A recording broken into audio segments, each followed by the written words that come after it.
SynthFest France 2023. I'm here in the Vintage Corner with Olivier Grall. Yes, that's right. How are you? I am Olivier Grall from France, and I am a musician and sound engineer and enthusiast with all synths. And new specialty is vintage synthesizers. Yes, of course, due to my age. But not only, I also take care about, I'm very interested about actual technology, but I'm specialized on vintage synths, of course, and electric pianos and so on. And so you have in your studio, but also modern synths. So it's a mixture, probably. Or? Yeah, this is not only a studio; it's a place around all the electric keyboards, including synthesizers, organs, electric pianos, and a lot of electric keyboards. In fact, a keyboard working with electricity, it's for me.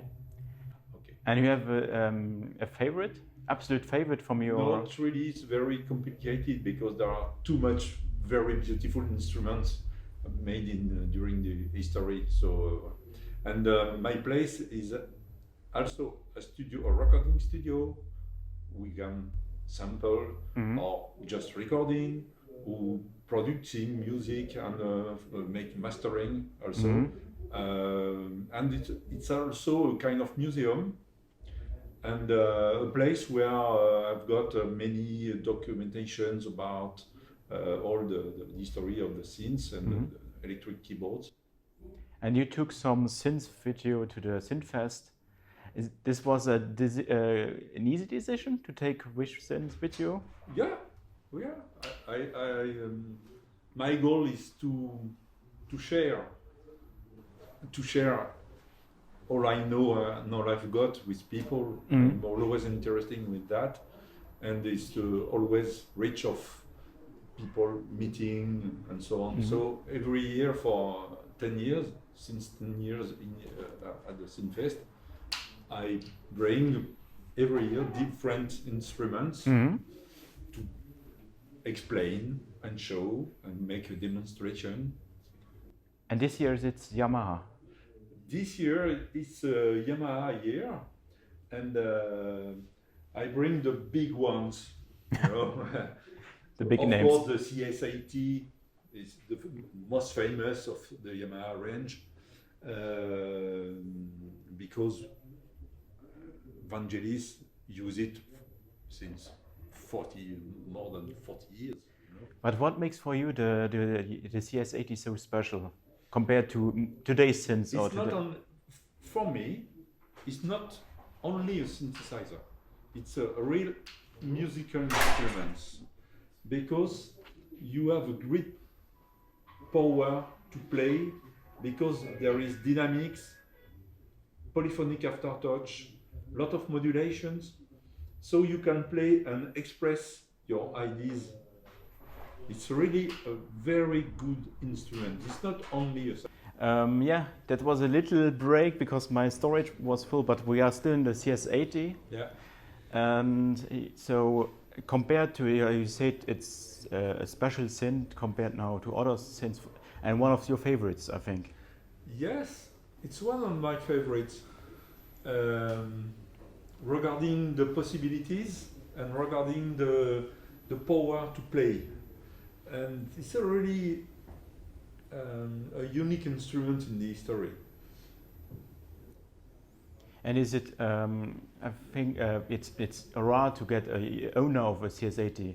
Is it difficult to maintain it for repair and for... Yes, exactly, because there are some components inside who were made by Yamaha, and this component doesn't exist anymore. So when it's faulty, it's very hard to repair. And you think a company can remake a CS80 today? Is it? We are a lot of people who are asking for that kind of event. but it's very complicated because that needs a lot of money to invest to recreate the clone the chips, you know. Because we have the from Decker Stream from Japan. I don't know how they made their own synth. I don't know how they made that. Maybe we can hear it? Yes, a bit. It's an example of the brass sounds, very classic sound of the CS, of course. Here, the polyphonic aftertouch.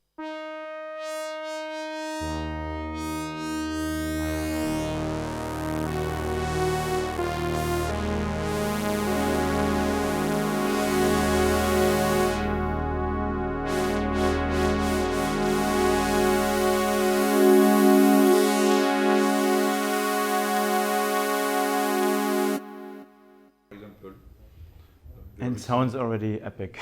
Yes. I don't know why, because it's CS80 sounds epic. I don't hear a bad sound out of it. Yes, that's right. It's pure magic. In fact, there are some presets, and you choose, for example, that was the most known of them, the brass sounds, and you just have to modify a bit the filter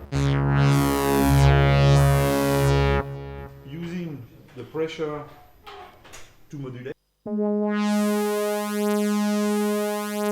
using the ring modulator, for instance.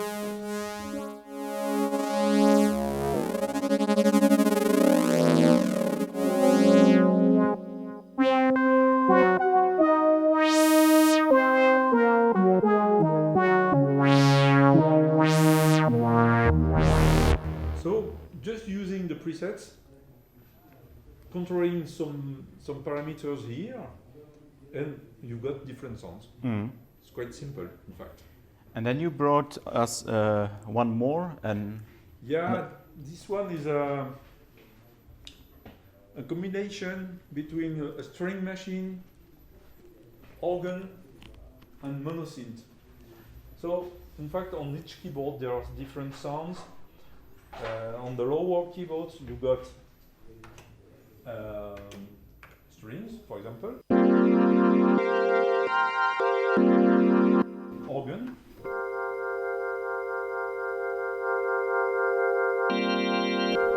kind of polysynth.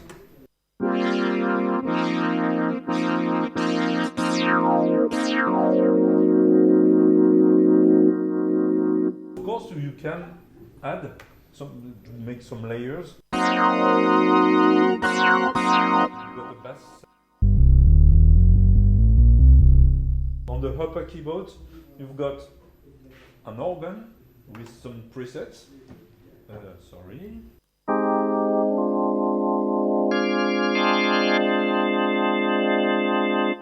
A little additional feature is the decay on the organ sounds. Quite unusual. And also a monophonic synth. Sorry, it's a bit. With the aftertouch.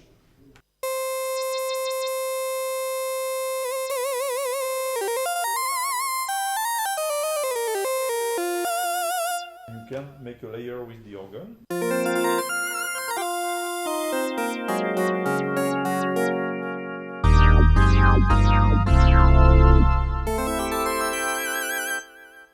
so it was more a special synth for this time. Yes, it was made around 1980, I think. And it's a 7-voice polyphony. Well, it's a big string machine, organ string machine, a combination between... But I think also one of the more unusual. Yes. Because Yamaha is famous for the CS80, for the DX. Yes, but it's a very good instrument, in fact. A big one, too, you know. And you take us also one of the most famous, the DX-7. Yeah, of course. The well-known DX7. What would be Yamaha without the DX7? It's the classic of the classic. Yeah. You know, and still used today in many productions. Yes. And still the, let's say, the key point for many new synthesizers, the FM synth op 6 and so on. Yes, it's always Korg made a new synth, including the FM synthesis. It's always you. Or the rephase, the DX. Yes, the rephase too. Yeah, it's always a good technology. And you bring us also I think, more a drum machine. Yeah, an old RX5. It's a sampled based drum machine, and which sounds very good, very punchy, and with a lot. It's 12 voices polyphony, in fact, and with a lot of sounds inside. Very great drum machine. And okay, there's MIDI rack from Yamaha. I think there are more vintage synths. The Yamaha string machine.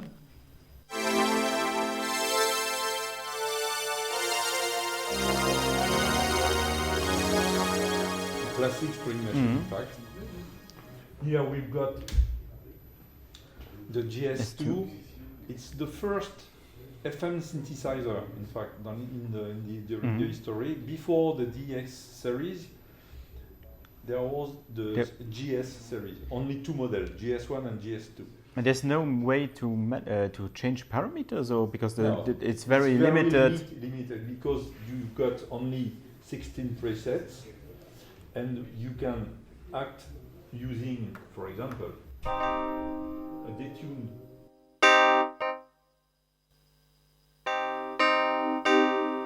You've got an ensemble effect, a tremolo effect, and the vibrato effect with the pedal.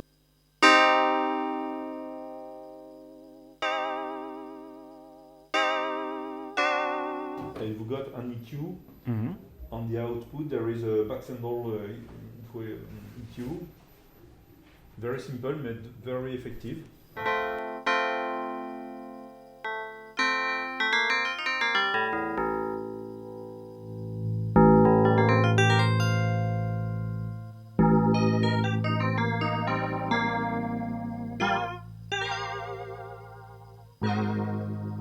So we've got, it sounds like a DX, in fact. But in simple. But with a great dynamic range.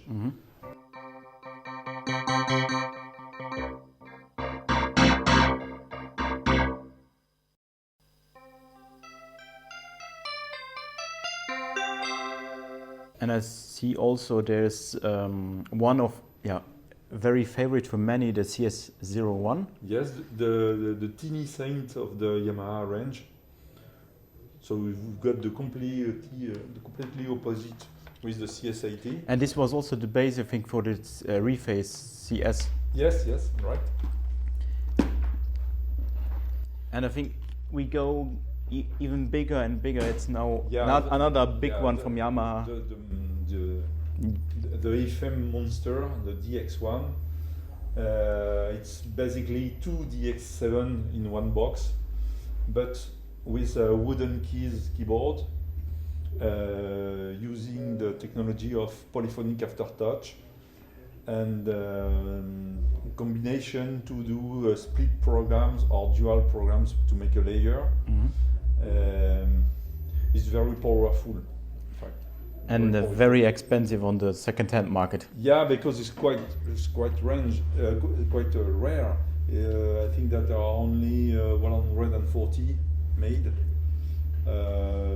So this is the chance for people here at SynthFest to see one. And I could also imagine it's very difficult to repair. Well, in fact, it's basically a DX7. So the problem is with the keyboard, because there is only one keyboard like that.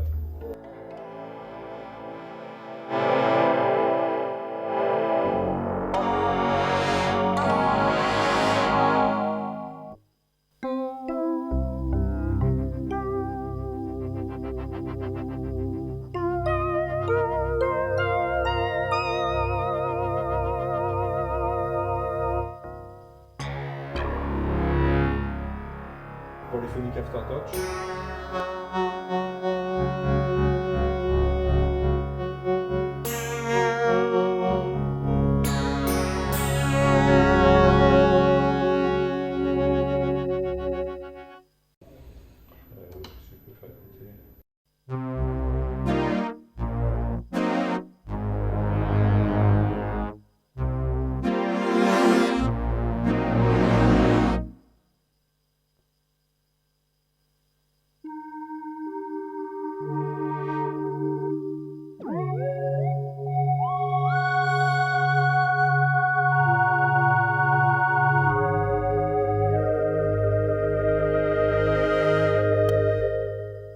It sounds massive. Yeah, of course.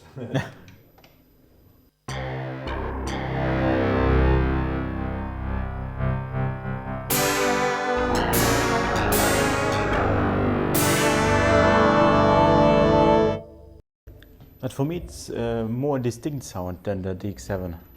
From Basically, this is the same sounds, but when you combine two sounds with the dynamics and the aftertouch, there is a different sensation from the DX-7, of course.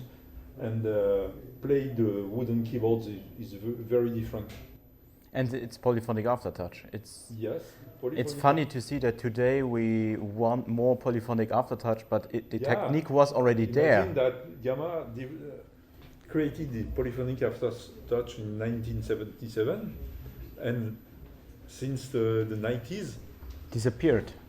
disappeared completely from the range of the products of the different brands.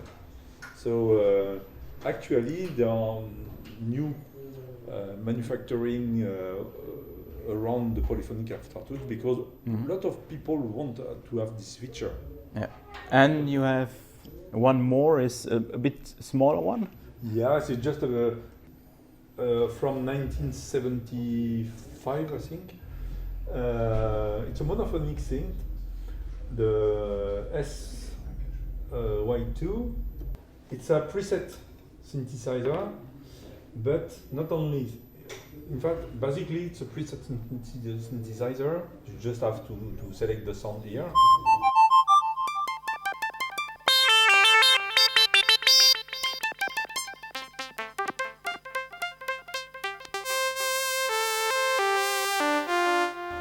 With the aftertouch, you can modulate. And after, you've got the possibility to edit the sound with different filters, different envelope.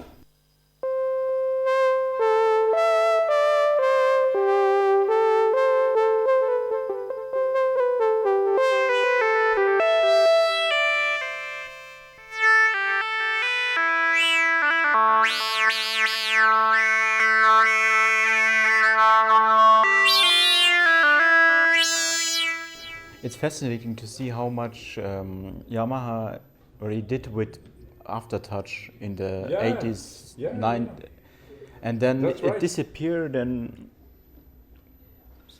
a bit strange.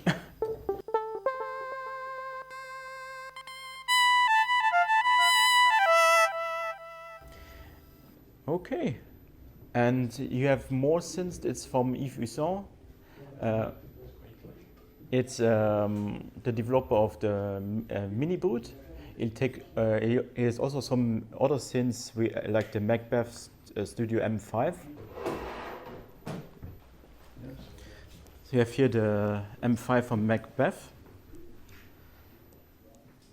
This is a MIDI or a CV controller. That's a CV controller.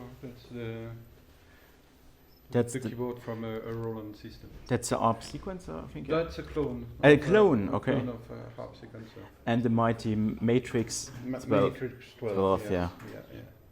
and one more Yamaha synth.